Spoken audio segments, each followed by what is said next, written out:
Thank you, Mark, Tony, Kate and Vanessa. We do still have a little time. We'll break slightly late for lunch and we'll bring ourselves back just a little later than we planned. We will open up to questions and answers. Miranda would like to join the panel, again, as we had before, to talk about the broader project. So if you could begin by giving your name and organisation and asking your question, and I will hand over the microphone to the panel. Questions? Hi, Caroline from the Scout Association. Kate and Vanessa, once you trawl through your trustees' address books, have you developed a strategic approach on how you'll keep topping up your hit list of people? And do you sort of have an optimum level that you want to keep it at, so you're maintaining a level of contact?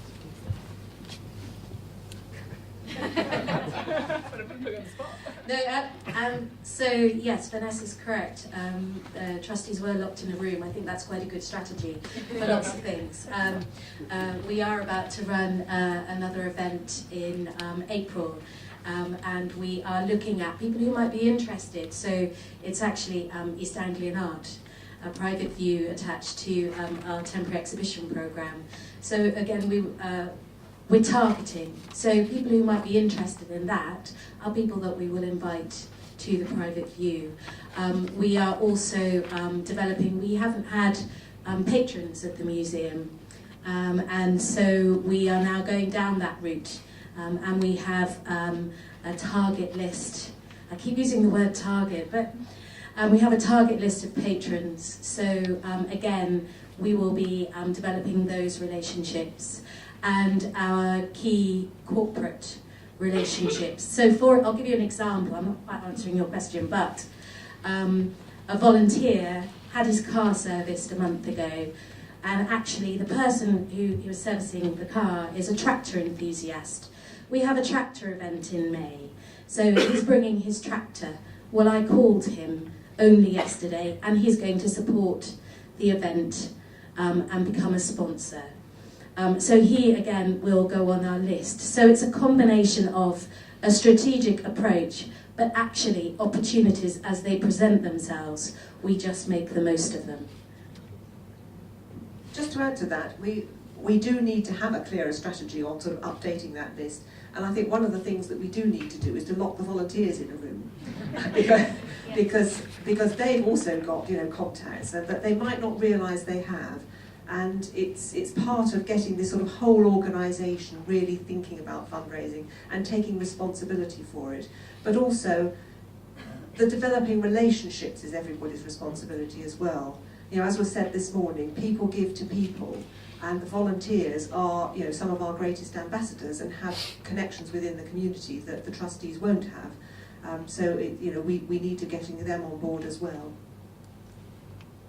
Thank you. From the left.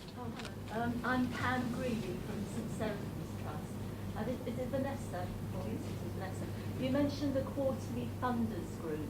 I wondered what that is, how you do it, and who comes to it.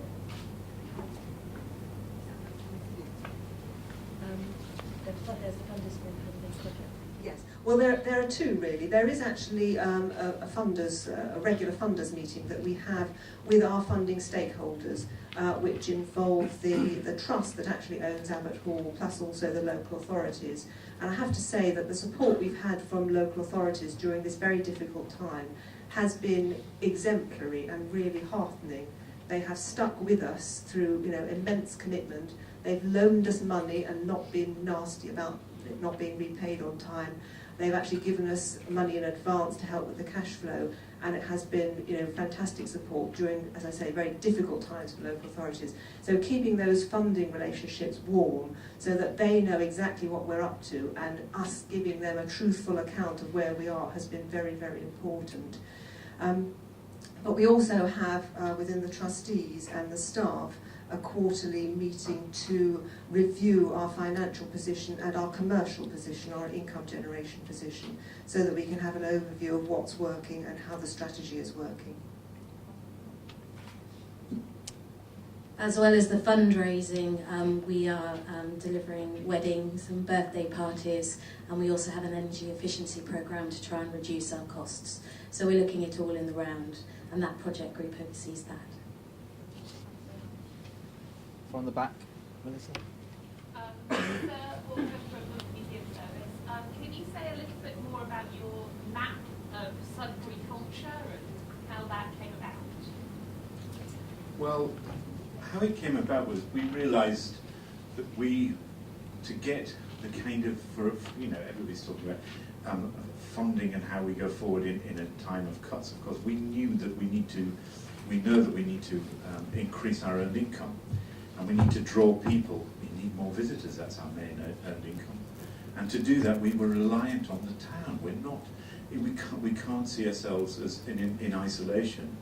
And so the map came about, as I mentioned, through a couple of things. One was a consultation, but also the appointment of a post keeper of art and place, which is a 3-year post, which is just about finishing the first year, to look at how, to plot sort of Gainsborough's impact on the town and in the region. And the idea is that, of course, that to draw people to the town and see all the wonderful things around it was to use Gainsborough to do that, to draw cultural tourists to the town through the name of Gainsborough.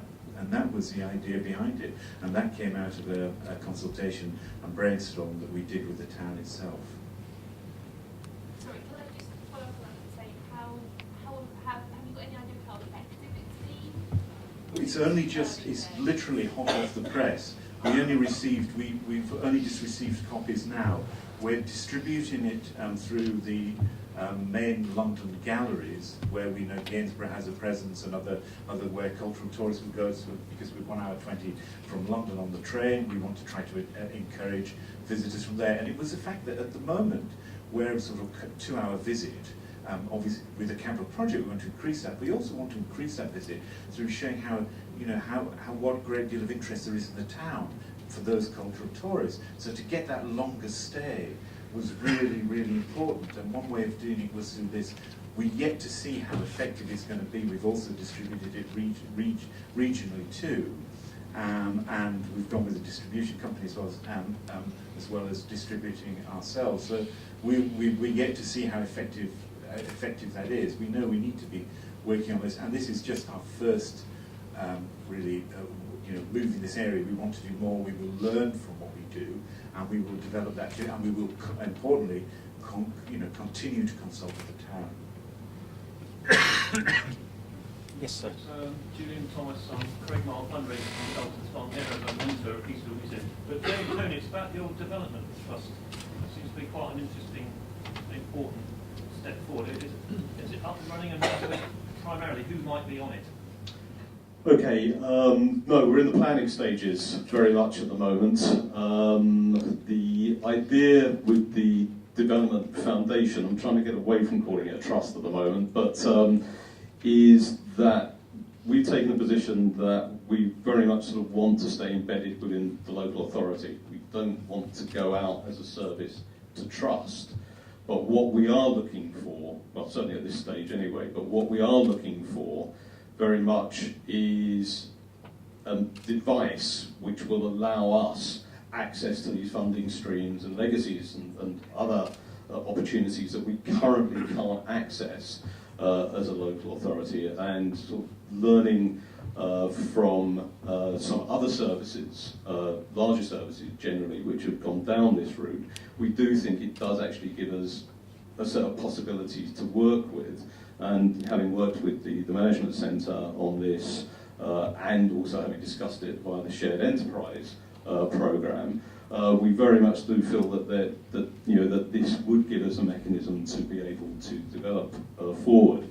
What we are going to be looking to do is we will be having member representation on the trust, or the foundation, but the foundation will need to be independent of any local authorities. It will be an independent body.